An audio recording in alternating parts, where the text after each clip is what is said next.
que vous savez qu'en ce moment, le Canada souhaite réduire ses résidents temporaires? On parle de plus de 1,5 million de personnes résidents temporaires au Canada que le Canada a envie en fait d'expulser. Au moment où je te parle, ils sortent des lois tout le temps pour que cela puisse réellement arriver. Écoute cette vidéo jusqu'à la fin. Je te retrouve juste après le générique.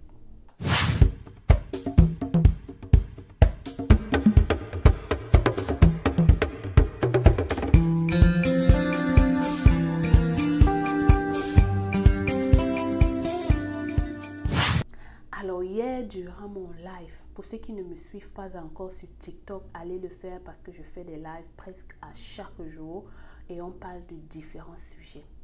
Alors hier, durant mon live, il y a une des abonnées qui m'a déclaré quelque chose. Je me suis dit, tiens, cette loi-là aura tellement d'impact. Je ne sais pas à quel point est-ce que vous mesurez. Je ne sais pas en fait si vous mesurez ce qui se passe en ce moment au Canada. Mais aujourd'hui, je vais te dire la vérité. La vraie vérité. C'est que le Canada a envie de réduire au maximum. C'est sorti dans les journaux. Si je retrouve ça, je te mets ici. Ils ont envie d'expulser plus de 1,5 million de résidents temporaires. Et les lois qu'ils sont en train de mettre en place le prouvent clairement. Aujourd'hui, je vais commencer par la première loi. Mais avant de faire ça, je me présente. Je suis Stell Difac, je vis au Québec depuis 10 ans. Grâce à ma chaîne, plusieurs personnes ont immigré. Donc, si tu veux aussi immigrer au Canada, tu n'hésites pas à rapidement me contacter. J'espère que cette vidéo ne te fera pas peur parce que le Canada continue de recevoir des gens, des immigrants dans leur pays. Alors, il s'agit de la loi du 8 novembre. Si tu n'es pas au courant de cette loi, je mets une capture d'écran ici. Va lire cette loi. La loi du 8 novembre concerne les étudiants internationaux. Cette loi est sortie effectivement le 8 novembre et je crois un jour avant le 8, n'est-ce pas?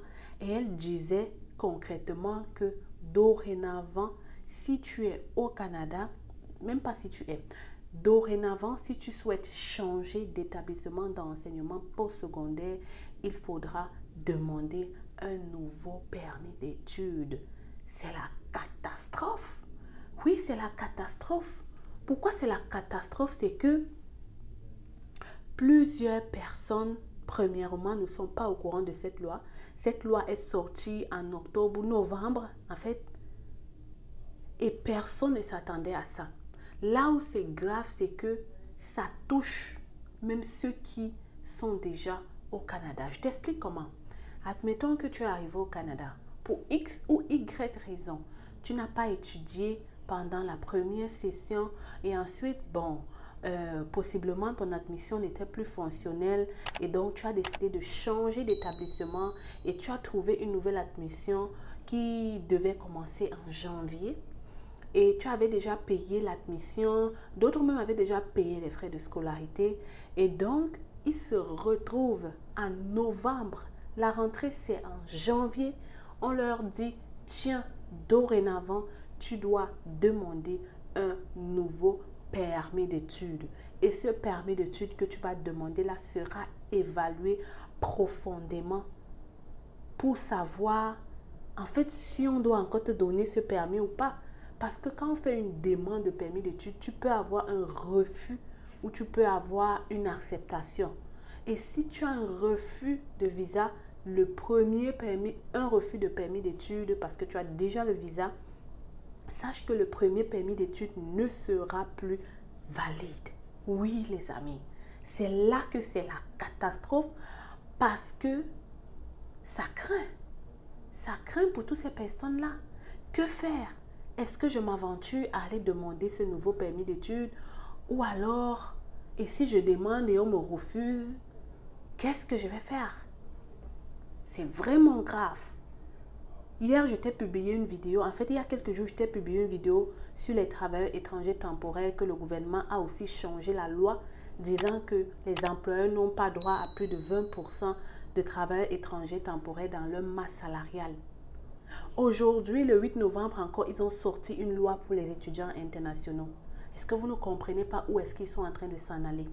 Clairement, si tu analyses la chose, tu comprends qu'ils sont en train de tout faire pour réduire les résidents temporaires dans ce pays. Et la loi est sortie. L'affiche est là, dans un journal, j'ai vu ça. Ils veulent expulser plus de 1,5 personnes. Vous voyez les étudiants qui commencent à refuser que les étudiants internationaux payent la scolarité plus tard. Ça, c'est un indice. Il faut comprendre que ces étudiants, ces écoles sont en rapport avec l'immigration. Et ce n'est même pas tout. Tiens-toi tranquille. Là où j'ai été scandalisée pendant mon live, c'est qu'une de mes abonnées est venue et elle a dit ceci. Moi, je suis arrivée au Canada en janvier 2024. J'étais censée étudier dans une école. Ce qui m'a scandalisée, c'est que cette étudiante-là dit qu'elle a commencé l'école normalement en septembre.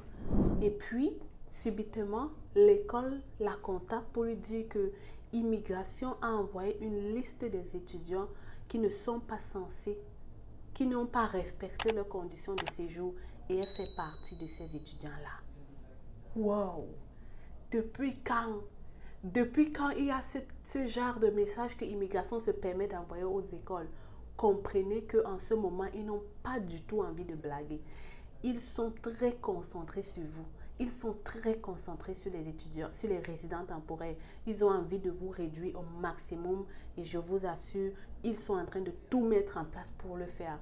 Donc pour cette personne-là, on lui a dit qu'elle n'a pas respecté les conditions, sûrement parce que quand elle est arrivée en janvier, elle n'a pas averti ISCC de comme quoi elle n'étudie plus dans l'autre école qui lui a donné le visa. Ça veut dire quoi? Ça veut dire qu'elle n'a pas respecté ces conditions. Elle peut recevoir une lettre d'interdiction d'expulsion du Canada juste parce qu'elle n'avait pas écrit. Ok? Et elle peut le recevoir et ils sont dans les droits de le faire parce que c'était écrit dans la loi. Tu dois signaler à l'immigration quand tu viens au Canada et tu changes d'établissement. Donc, ça va mal. Vous voyez que toutes les lois qui sont en train de mettre en place là, c'est pour réduire au maximum ces gens-là. Donc, vous voyez que toutes les lois qui sont en train de prendre là, c'est exactement pour arriver à un objectif. Est-ce que vous savez aussi qu'ils ont sorti une loi comme quoi, quand tu arrives au Canada, les demandeurs d'asile qui faisaient les mariages privés, dorénavant, ça ne sera plus accepté, ou du moins, ils ont mis un stop d'abord à ça. Vous comprenez? En fait, l'immigration est en train de combler toutes les failles qu'ils ont vues que les résidents temporaires utilisaient pour changer de statut ou pour continuer à rester dans le pays. Pour eux, il faut le faire de manière... Je ne sais pas comment vous dire ça, mais en fait, la donne en ce moment est telle que quand tu arrives au Canada, il faut tout faire pour respecter tes conditions de séjour, ne pas être dans les choses comme ça, faire ce qu'il faut faire. Pour tous ces étudiants qui sont touchés par cette loi-là, de mon point de vue, le plan A qui vous reste encore, c'est si vous pouvez retourner dans votre ancienne école, au moins vous seriez toujours en train de respecter vos conditions de séjour. Et si vous devez changer d'établissement, à vous de décider. Mais avant de décider de faire un nouveau permis d'études, sois préparé. Parce que l'objectif dans ça, c'est qu'on sait que vous allez demander. Si vous n'êtes pas préparé, si vous avez les lettres explicatives du blablabla là, ayez du concret, faites signer vos documents, cherchez les preuves avant qu'on ne vous demande des preuves. Mettez tout en ordre pour que ça fonctionne. C'est normal que vous changez d'établissement. Mais maintenant, il faudra expliquer cela au gouvernement. Pourquoi vous changez d'établissement? Pourquoi vous changez d'établissement?